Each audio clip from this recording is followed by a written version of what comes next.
Okay, so let me start with what working capital actually is, because most owners get this wrong. Working capital is the cash that a business needs sitting in the bank just to operate. So payroll's on Friday, rent is on the 1st, inventory you have to buy before the customer pays you. Invoices, let's say maybe in your company takes 45 days to get paid. So that gap between when the money is going out and the money is coming in has to be covered by something. That's working capital. So let's say a landscaping company. Every 2 weeks, payroll's $40,000. Fuel and materials are $15,000 a month.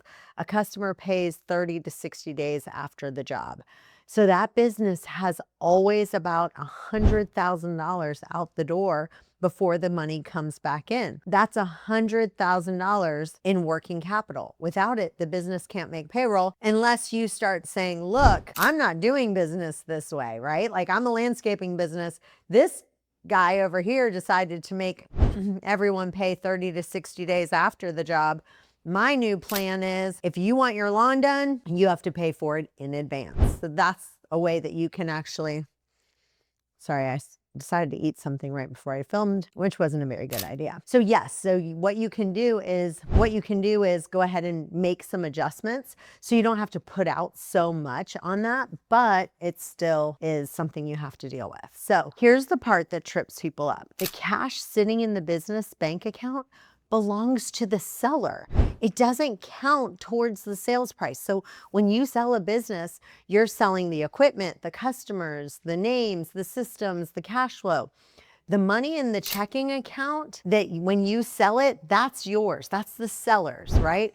So imagine a seller with $1 million in the business bank account. He thinks, great, my business is worth the cash flow plus 1 million. No, that million is his money. He takes it with him. The buyer is buying the business, not the bank account. So what does that mean for the buyer? It means that the buyer has to bring their own working capital on top of the purchase price, on top of the down payment. So they have to show up with enough cash to run the business from day one until the money starts coming back in. So now let's talk about the SBA loan example. Imagine a buyer gets approved for a $1 million SBA loan to buy a business. So he's excited, the bank says yes, but this business needs $500,000 in working capital to operate. And after the down payment and closing costs, the buyer only has $300 left. That's a red flag, a big one, right? Because yes, technically he can open the doors on Monday, but he's $200,000 short of what working capital is. So imagine he's got 2 bad months, a big customer pays late, a slow season hits, payroll's due, and there's nothing left. So he's behind on survival, and he still owes the bank every single month. So 2 bad months and poof, you're done, right? So this is why lenders look at working capital just as hard as they look at the purchase price, because a buyer who can afford the business but can't afford to run the business is going to default as well. So what does that mean for the seller? First, you need to know what your number is. Then you need to figure out how much working capital your business actually needs to operate. And if you're like me, like I used to have probably at least 12 months. You know how they say about 3 to 6 months in the working capital? I always had 12 months. It's just kind of my personality. I always like to have more than I need. But if you don't know exactly how much you need in that working capital, that's going to be a problem too. So you need to know what that is, and you need to make sure the buyer is able to do it. Now, you need to understand what you're selling and what you're keeping, right? Obviously, the cash is yours. The receivables are usually yours, and the business is what's for sale. But you need to make that clear up front so nobody is surprised at closing. Then we need to qualify your buyer on working capital, not just on the loan, right? So next question, can I pull excess cash before I sell? Yes, of course you can. It's your money. The cash in the business belongs to you, and you can take it with you at closing. But what you can't do is confuse cash with the business. So if you've been letting a pile of cash sit in the account and calling that the value of your company, You need to separate the two, right? The buyer is paying for cash flow, for the equipment, the customers, and the systems. You keep that cash in the bank. And so a lot of times people just confuse the two. So I just want to make sure you understand the difference. Now, how do I reduce owner dependence before a sale? My favorite thing that I tell people to do is to get on a whiteboard, get yourself some sticky notes, and start writing down everything you do, and then take those little sticky notes and figure out the few things that you like, keep those things, and start giving the rest away. All right, next, how important is my team when I'm preparing for a sale? So one of the things that I always tell people is most of the businesses, I would say 80% of them want to be confidential. And there's about 20% of them that go, look, I've created this amazing brand. People know me. We've got 100 Google reviews. Everybody knows I'm 70 years old. Everyone knows I'm retiring. It's not like a big surprise. It's not like I'm selling because we're in a bad place. And because I have such a good reputation, all my employees are going to stay. I'm not worried about losing them. All of those things, you might want to not be confidential. But if you're worried about the employees leaving, if you're worried about customers leaving, you do want to keep things confidential. So that's the first question that we ask you. Now, should I improve profits before selling, even if it means paying more tax? Yes, yes, yes. You have to improve your profits. Don't step over dollars to pick up dimes. That's what you're doing when you are trying to, the Bible says, pay to Caesar what is Caesar. Like, pay the government their money, and in the end, you will be able to do that. Because a lot of times people go, look, if they're trying to depress profit through shady taxes, some owners try to depress profits through shady tactics to benefit on taxes, then people start going, well, if you're doing that, then what else are you not being truthful with? So you end up with a buyer pool of people who might be okay with what you've done, but you've also created a business that can't get a bank loan. So you end up financing the whole transaction yourself. So it's either column A or column B. You can reduce your tax burden today, think you're getting away with something, but it's going to cost you in the sale later. Or you can earn more, pay more tax today, and get a stronger exit with more money at closing. It's up to you. You choose which way you go. I'm not judging anyone. I'll represent you either way. I've got a ton of people on this side, ton of people on this side. It's not my job to judge, so you do you, boo, like they say, right? All right, now how far in advance should I be cleaning things up?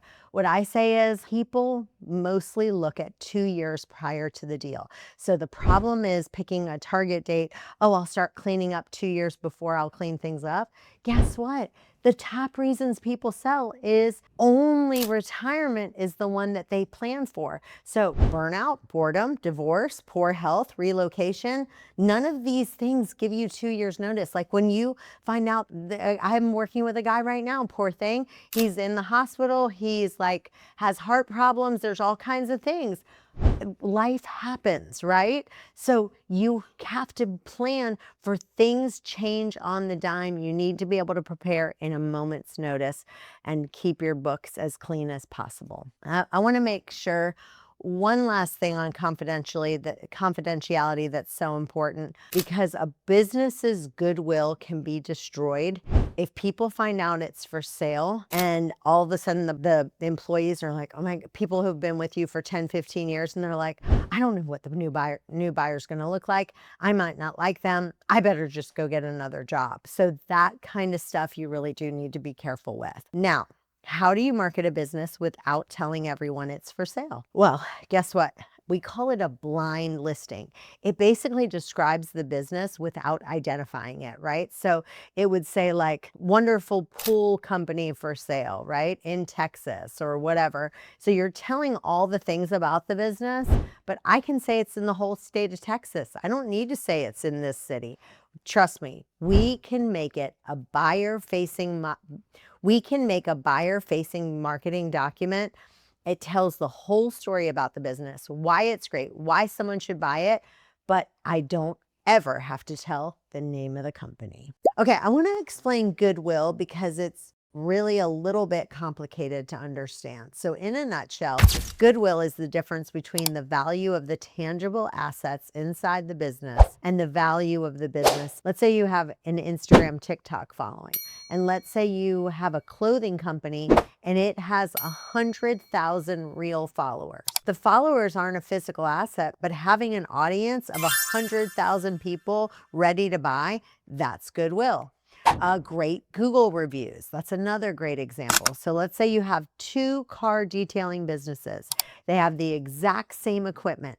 One of them has 500 five-star Google reviews, and the other one just opened up and it has 0 reviews. Well, again, the one that has 500, you're going to give a little bit more money to. A phone that already rings. Let's say you have a plumbing company where customers call every day asking for that because you've come up on the SEO, right? So anytime you say plumbing company near me, this one pops up because it has SEO. Repeat customers, like a coffee shop, has hundreds of people who come in every week. These customers aren't technically owned by the business. If this guy comes in every single day, they have the habit of returning, that makes the business more valuable. Knowing how to make the business work is another one. Imagine you're buying a pizza restaurant. You get the recipe, the employee training, the supplier relationships, the operating procedures, the customer list, and the knowledge of how everything works. Let's say I give you $100,000 worth of equipment. So you have the equipment. But if I give you the same equipment, plus I have a business that already has customers, I've got the reviews, I have the reputation, and guess what? Let's say I've got a bunch of employees that have been there for 20 years or 10 years. They all are cross-trained and they all know how to make that pizza. So if this Sally's out, then Ben comes in, and Judy's there, and this guy comes in, right? That extra value is goodwill. Okay, so that's positive goodwill. What is negative goodwill? That's when the value of your cash flow, the cash flow that's coming in, is less than the value of your tangibles. Let's say you had a trucking company and the trucks are worth $2 million, but the business only makes, let's say, $40,000 a year. Would you pay $2 million to earn $40,000 a year? No, you would just buy the trucks and skip the business. That's negative goodwill. Let's say you had a diner that owns its building. Imagine a diner, it's worth $900,000 for the building, but the diner makes $40,000 a year. A buyer will just say, look, I'll buy the building, but I'm not going to pay extra for the diner because the business adds nothing on top of the real estate. A machine shop, okay? Let's say it's worth 1.5 million in machines that barely breaks even. The owner says, look, my business is worth what my machines are worth. The buyer says, I can buy those same machines at auctions and I don't have to take on your payroll. So the business is actually making the machines worth less. So why would anyone sell for less than the assets are worth? Closing costs money. So let's say you had that machine shop and it shuts down instead. Let's say it had 12 employees and in the contract there was a severance paid and you had 3 months of rent with nobody working. Let's say you had auction fees. The machines sell for half of what they're worth. The owner walks away with 600,000, but a buyer offered 900,000 for the whole thing. That was less than the assets were worth. Can I use a rule of thumb or industry multiple to value my business? So that's good for a ballpark, but you really need to dig into it with someone who has experience because, like I said, every business is so different and you need someone who's going to go through and go, okay, your business is like this. This is the multiple that you're going to be.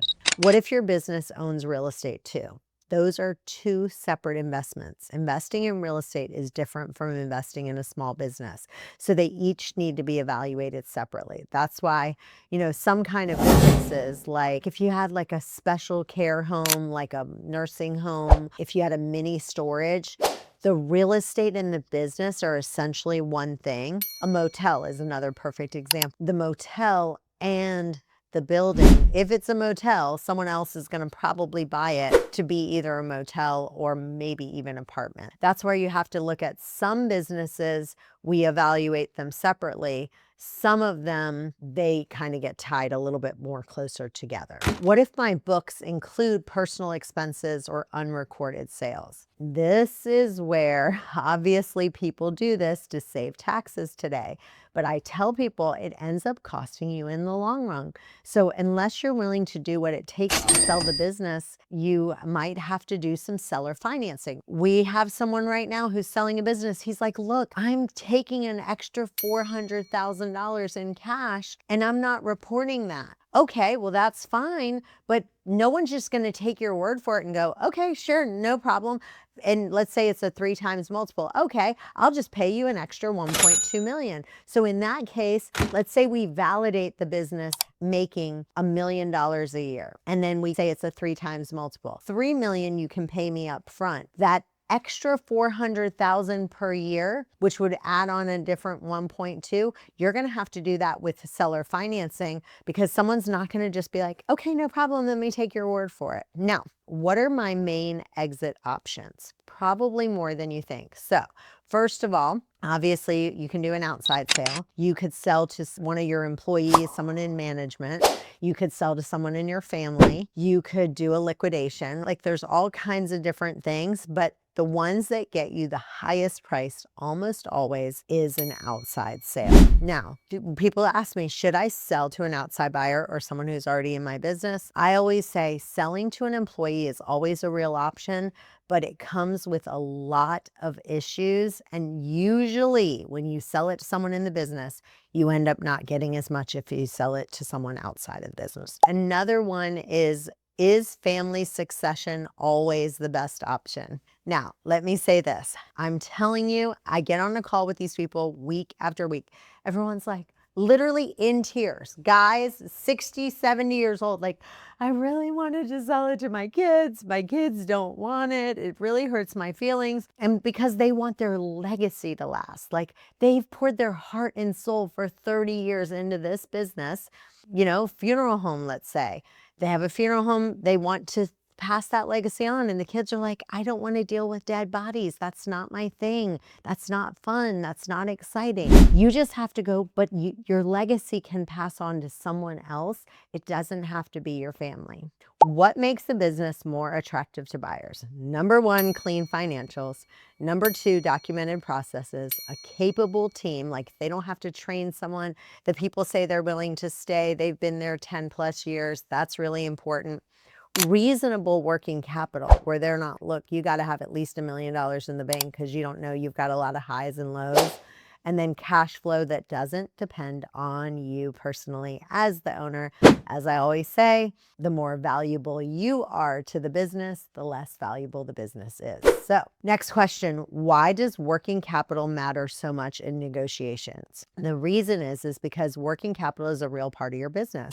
It's just like a forklift or a delivery truck. So if your business runs with a lot of working capital, the buyer needs that working capital to make it run. So they're either going to have to get it from you in the transaction, or they have to add it themselves after they buy the assets. So especially if they're doing a loan and then they're paying lots of money every month for the loan, plus they have to have a huge amount of money every single month to run the business, that is important. So people who ignore this, you know what? They end up having a lot of trouble. Can I pull out excess cash before I sell? Yes, you absolutely can, but it may mean that the buyer is willing to pay less. This is the have your cake and eat it too problem that a lot of sellers face. They think that the value of the business is tied to the equipment, the machinery, and inventory. They scoop out all the operating capital and still expect to get the same price.